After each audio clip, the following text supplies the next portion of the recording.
Oi, espero que você esteja bem. Nossa aula de hoje é sobre o reino animal e eu preparei esse vídeo para resumir rapidinho qual é a diferença entre vertebrado e invertebrado. Então, esse vídeo é basicamente de fotos e eu vou estar explicando para vocês as principais diferenças entre eles para nos próximos vídeos a gente poder estar vendo detalhadamente cada um dos grupos, tá bom? Então, acompanhe o slide aí comigo e vamos ver essas diferenças. Para começo de conversa, o reino animal ele vai ser dividido nesses dois grupos, vertebrados e invertebrados. E esses dois grupos vão ser subdivididos ainda em mais outras quantidades de grupos bem grandes. São elas que a gente vai estudar de pouquinho em pouquinho para entender melhor como é que cada uma funciona e como é que cada uma estabelece essa característica. Então vamos lá, começando aí com o grupo de vertebrado. Pergunto a vocês lembram quais são as classes dos vertebrados? É mais fácil, né? Então eu tenho lá, no comecinho, peixes, anfíbios, né, logo em sequência, depois os anfíbios, répteis, aves e mamíferos. O que todos eles têm em comum? Por que todos eles são vertebrados? Vamos aí ver as fotos e começar a pensar um pouquinho, ó. Girafa, né, bezerro, coruja, o que todos eles têm em comum, gente? Eles têm a caixa craniana e a coluna vertebral.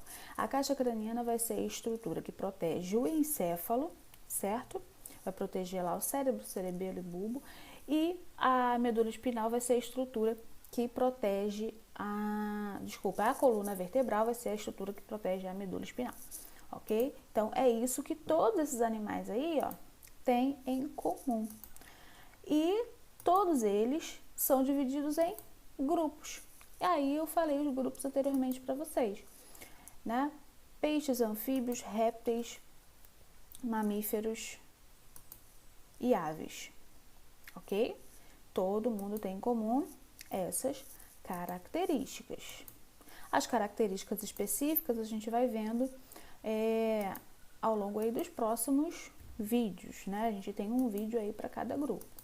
Então, os vertebrados são considerados os seres vivos mais desenvolvidos, justamente por ter a presença dos ossos. Falar em ossos, né? Por falar nos ossos, eu tenho um detalhezinho para falar para vocês. Porque geralmente, principalmente, né, quando a gente está começando a estudar, lá na Educação Fundamental 1, a gente aprende que os seres vivos, vertebrados e invertebrados, se diferenciam pela presença ou não de ossos. E agora a gente vai perceber que é algo mais. Então, a principal diferença é vertebrados têm caixa craniana e tem coluna vertebral. Não necessariamente ele tem ossos em outras partes do corpo, mas esses dois são os principais. Esses dois são os que têm que existir para ser considerado vertebrado. E o invertebrado, então? Qual vai ser a essa característica? Justamente o contrário. Ele não terá a caixa craniana e não terá a coluna vertebral, tendo assim um corpo muito mais flexível. Vamos olhar aí a fotinho deles pra gente lembrar? Então, invertebrados aí pra gente, ó. Geralmente, né, muitas pessoas têm nojo dos invertebrados. Coitadinhos, são tão bonitos, simpáticos. Então, aqui, borboletas, todos os insetos, né, vão ser invertebrados. Também temos os que têm um corpo mole, os moluscos. A gente vai estar falando sobre eles só num vídeo de molusco. Crustáceo. Então, eles não têm caixa craniana, ou seja, não tem esse osso aqui, ó, que protege o cérebro, o crânio, e não tem a coluna vertebral. O corpo deles é muito mais flexível. Os insetos têm um exoesqueleto, mas aí eu vou explicar na aula de inseto. Ok? Então, espero que essa introdução tenha ficado clara aí para vocês. Sabendo disso, agora nós vamos estudar os grupos, ok?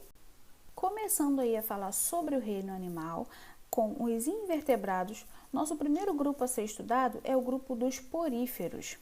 O porífero é o grupo de seres vivos mais simples que existe.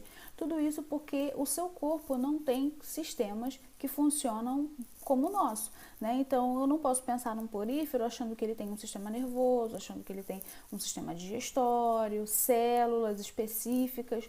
para realizar funções juntas em sistema, nada disso. Ele é um animal super simples e por isso ele é o primeiro a ser estudado aí no grupo dos invertebrados. Então aqui, ó, eles são conhecidos, né? Aqui a fotinho para vocês, como as esponjas do mar. É o grupo de porífero, faz parte do grupo de porífero. Característica aí principal, gente, eles são aquáticos, ou seja, só vivem na água, geralmente marinhos, porque são encontrados em água do oceano. Eles estão sempre presos ao fundo do assoalho oceânico.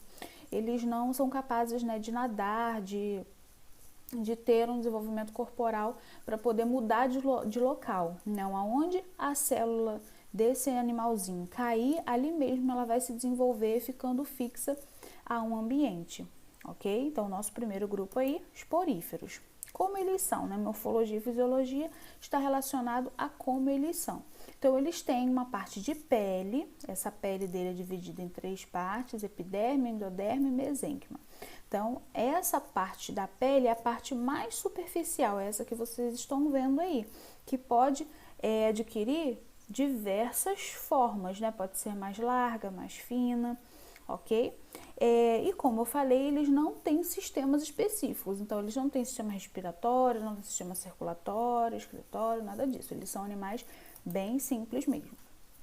A embriologia está relacionada à forma de como esses ovinhos, né, como os ovos das esponjas vão se desenvolver. Então, a esponja, ela se reproduz através de ovos. Esses ovos são lançados no oceano. Esses ovos são capazes de formar folhetos embrionários, deixa eu marcar aqui para vocês, ó, e se transformar, passar por uma metamorfose ao longo do seu desenvolvimento. Aqui está dizendo que eles não possuem tecidos verdadeiros. O que isso quer dizer para a gente? Que a célula é bem mais simples do que a célula do ser humano, por exemplo. Eles possuem tecidos, né, no caso a pele, que vão fazer diversas funções. A gente vai ver mais lá na frente quando eu explicar como é que eles se alimentam. Então, eles não têm tecidos que formam sistemas. Por isso que esses tecidos não vão ser considerados verdadeiros, tá bom? Ecologia, que é o local onde eles vivem, né? Como é que a gente tem a falar sobre isso? Como nós vimos nos primeiros slides, a gente vai encontrar as esponjas no oceano, nas águas marinhas, paradinhas lá no fundo do oceano, porém, gente, tendo um papel importantíssimo para a ecologia e para o meio ambiente. As esponjas, elas são filtradoras do oceano, elas limpam as águas do oceano. Toda a água que é absorvida pelos poros dela, você vai ver na foto lá na frente, ela é retirada, toda a impureza dela é retirada e essa impureza vai ser o alimento da esponja. Então, as águas do oceano passam por dentro da esponja, todas as impurezas, né, a matéria orgânica, todo o resto de pequenos resíduos de animais mortos servem de alimento para ela. Elas limpam a água do oceano, devolvendo aí um produto cada vez mais de mais qualidade, né? Um produto mais limpo de volta para o oceano. E assim elas também acabam se alimentando. Tá? Deixa eu ver se o próximo slide é a foto dela. Deixa eu aqui, ó. Organização do corpo dos poríferos. Aqui, ó, por dentro de cada um desses poros, por isso que o nome dele é porífero, que é o corpo é formado por vários poros. Aqui, ó, esses pequenininhos. Tá vendo? Aqui eu tenho um poro. Deixa eu voltar. Isso, aqui eu tenho um poro. Aqui outro. Então, o corpo delas é todo cheio desses poros. Por aqui, a água do oceano entra, certo? Dentro dessa parte aberta que se chama átrio. Aqui, as células específicas da esponja, que são os coanócitos, olha ele aqui grande, se alimentam de toda a matéria orgânica, capturam a matéria orgânica e se alimentam dela. Devolvendo, ó, a água passa por aqui, eles tiram o que podem tirar de nutrientes, depois a água sai aqui pela parte de cima, pelo ósculo. E dessa maneira, toda a água do oceano se torna cada vez mais limpa, cada vez menos cheia de resíduos, como tudo é muito bem pensado na natureza, né, gente? Chega a ser impressionante. Então, qual é o papel importante aí das esponjas para a ecologia? Elas são as filtradoras do oceano, são elas aí as grandes responsáveis por estar fazendo a limpeza do oceano. Então, não imagino que uma esponja pequenininha não, tá? Ela pode ter vários metros aí de espaço de comprimento. Para vocês terem uma ideia, é possível caber, né, dentro lá da parte do ósculo, dessa parte aqui, ó, é possível caber aqui dentro até 5 pessoas, né? Então ela é bem grande, se expande aí por várias partes do fundo do oceano, tá ok? Então são importantíssimos aí esses animais, embora simples. Falando aqui um pouquinho de anatomia, falei, na verdade, só voltando aqui. Então, a estrutura dela parece um tubo, ok? As partes dela, voltando aqui, isso. As partes dela são ósculo, que é a parte de saída, e os átrios. Deixa eu voltar aqui na imagem que fica melhor. Ó, ósculo, átrio, que é essa parte aqui interna, e aqui por fora, na epiderme, eu tenho os poros.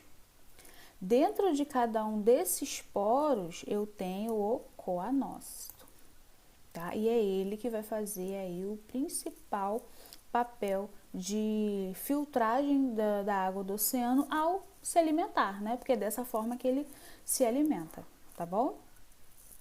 Então, entendemos aí o funcionamento e a organização do corpo dos poríferos.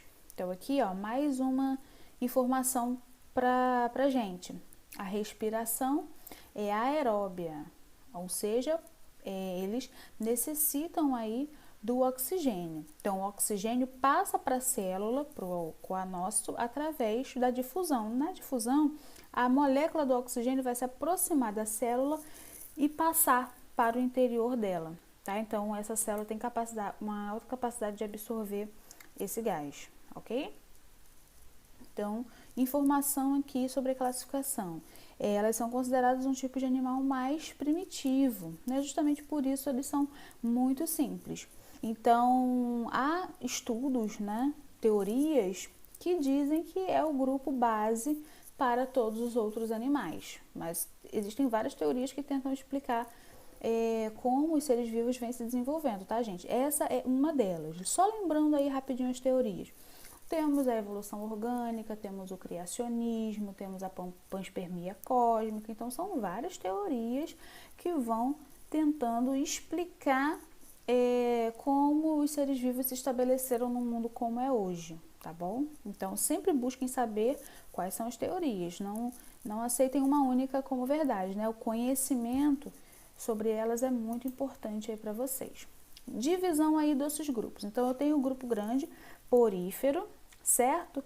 E abaixo dos grupos eu tenho as classes. Aí as classes dos poríferos recebem esses nomes bonitinhos aqui, ó. Então, primeira classe aqui pra gente, calcária, hexatinelida e desmopungiae. Então, esses são os 3 nomes aí das classificações. Não precisa se desesperar que eu não vou pedir para gravar esses nomes, não. É uma informação pra gente, tá bom? Como elas se reproduzem? Então, eu tenho 2 formas de reprodução, sexuada e assexuada. Elas se reproduzem das 2 maneiras. Na sexuada, eu tenho células de reprodução, célula feminina, célula masculina. As duas esponjas, né, a feminina e a masculina, liberam essas células na água do oceano, no período de reprodução que todos os seres vivos têm. E essas células se encontram ali nas proximidades do oceano, ocorre a fecundação, é formado o ovo, né, o zigoto, e esse ovo cai no fundo do oceano, ali no assoalho, e começa a se reproduzir, e começa a se desenvolver, como se fosse uma semente, tá?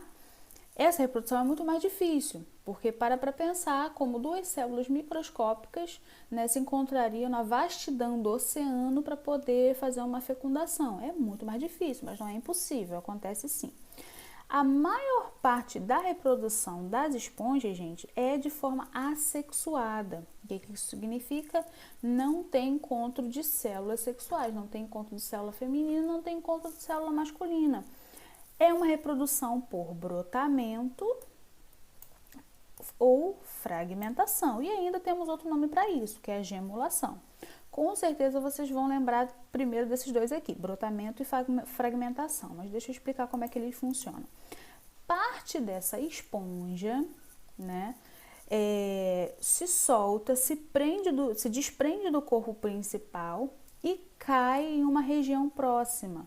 Ou se tiver uma corrente marinha naquela proximidade ali também, é levada por essa corrente marinha para outra região. Esse pedaço da esponja que caiu, essa parte dela, consegue se regenerar e formar uma nova esponja. Então, essa reprodução é mais comum. O nome dela é brotamento ou fragmentação, gemulação, tá? Então, é mais fácil lembrar da fragmentação, né? Lembra que o corpo da esponja se fragmenta e esse novo pedaço vai gerar uma nova esponja, ok? Vamos aí para o nosso próximo grupo, quinidários. Então, hoje a gente vai estar vendo esses dois. O quinidário já é um grupo um pouquinho mais à frente da esponja. Ele já vai ser um animal um pouco mais desenvolvido, ele já vai ter um sistema, uma percepção maior, um instinto de caça, um instinto de sobrevivência, né? Não que a esponja não tenha, mas ela é muito mais simples, né? Ela é muito mais paradinha, né? Ela não consegue ter aí certas movimentações. Já os quinidários conseguem, né? Então a gente já vê uma evolução aí no grupo. Então, quem vai fazer parte do filo aí dos quinidários? Hidras, medusas e águas-vivas. Com certeza vocês vão lembrar imediatamente da água-viva.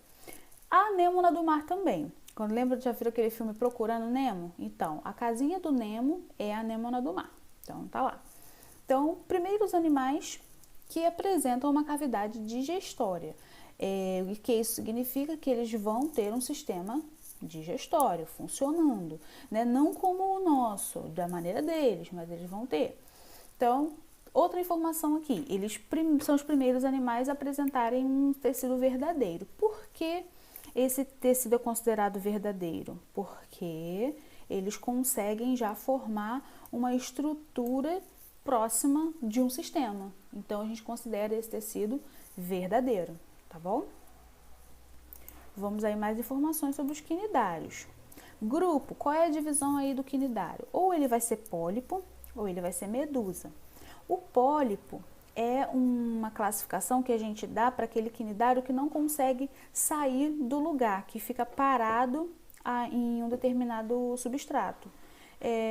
A esponja também pode ser considerada pólipo, tá? Porque ela não sai do lugar, ela fica paradinha ali. Então, eu tenho os pólipos, animais que são sésseis.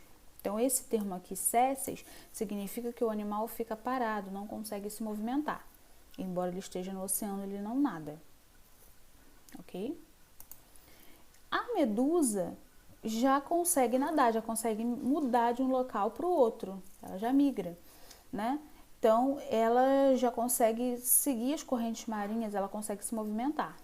Ok? Então, essa é a diferença. Principais partes aí. Então, eles também vão ter uma epiderme. Essa estrutura aqui relacionada à pele, por eles terem um corpo mais gelatinoso, a gente vai chamar de mesogleia, e uma gastroderme. Essa gastroderme aqui já é um sistema digestório. Lembra que eu falei, um sistema digestório não como o nosso, mas o sistema digestório adaptado ao ser vivo, adaptado a eles, tá? Mas já é a formação de um sistema. Então, aqui eu tenho o pólipo. Então, na estrutura eu tenho a boca, os tentáculos, né? Lembra da anêmona do mar? Aqui é mais ou menos como é que ela funciona. A parte da pele dela, a mesogleia, que é a parte mole por dentro, e a cavidade gastrovascular que vai fazer a digestão.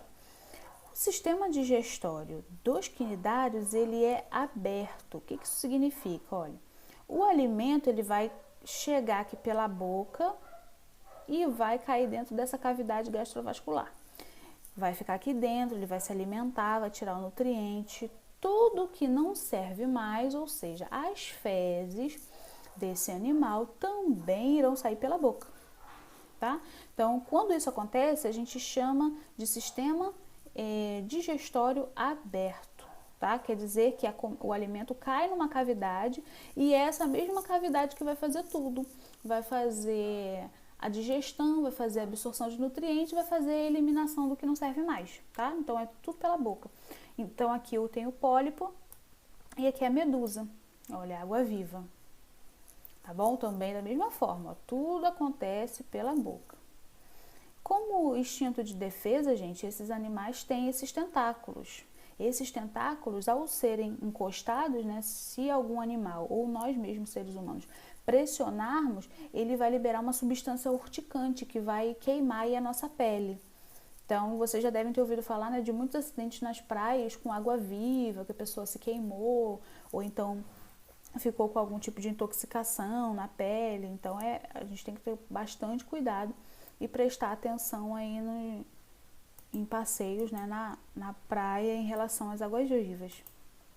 Aqui. A digestão, como eu estava falando antes para vocês, não apresentam boca, mas não apresentam ânus. Tudo que eu falei aqui anteriormente, tá? O que não é aproveitado é eliminado pela boca mesmo. Tá aqui só a definição, se vocês quiserem anotar no caderno, é importante. Que é uma curiosidade, né, sobre esse tipo de animal.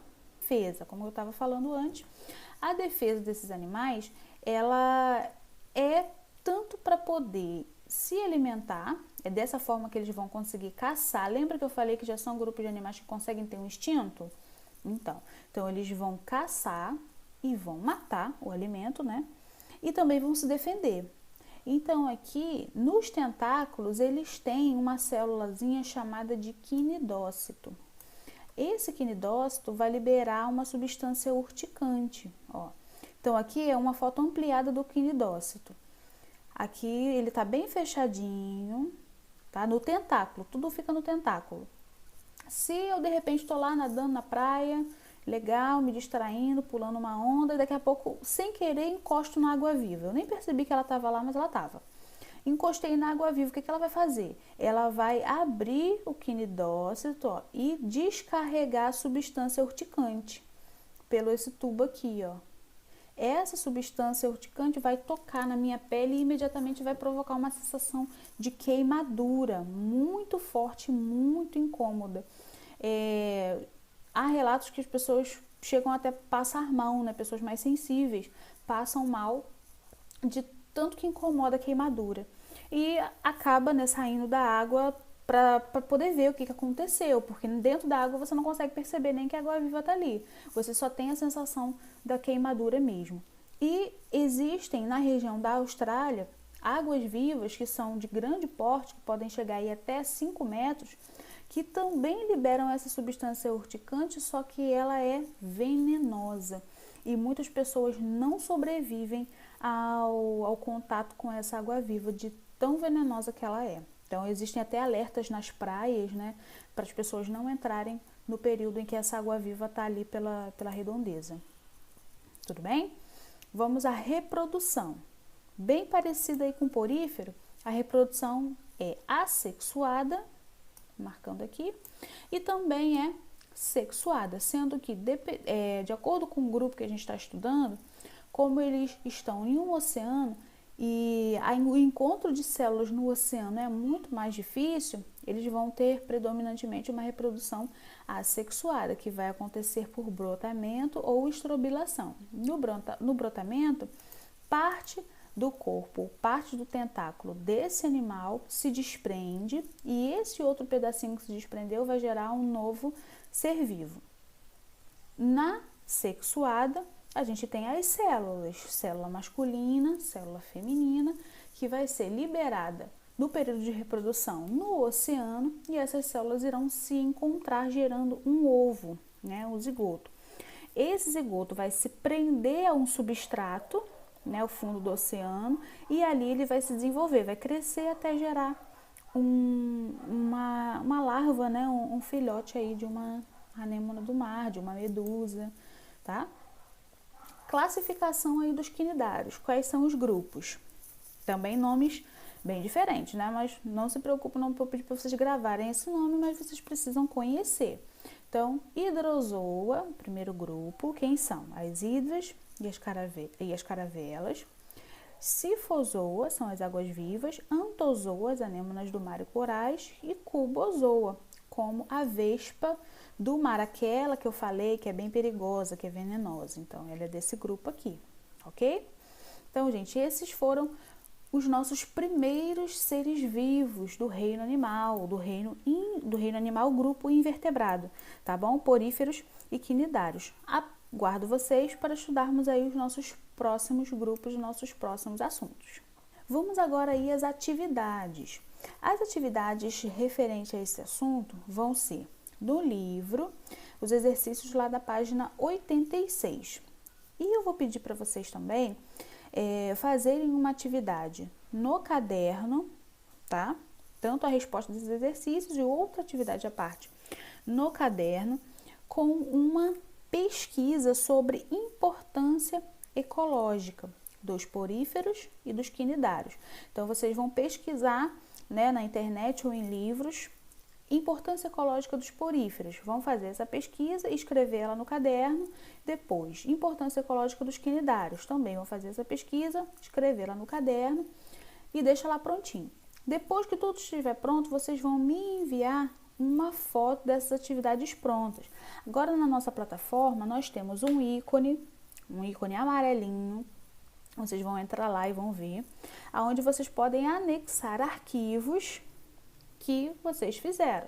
Então, vocês vão entrar com tudo prontinho, vão tirar a foto, vão anexar o arquivo lá na plataforma e me enviar, tá bom? Então, estou aguardando aí esse retorno de vocês e qualquer dúvida, por favor, deixe lá na plataforma. Tchau, tchau, gente. Até o nosso próximo encontro, que será agora todas as terças-feiras. Então, toda terça-feira, no nosso horário de aula, estejam atentos para fazer o envio dessas atividades e eu também estarei nesse mesmo horário, nesse mesmo período, aguardando o envio das atividades de vocês.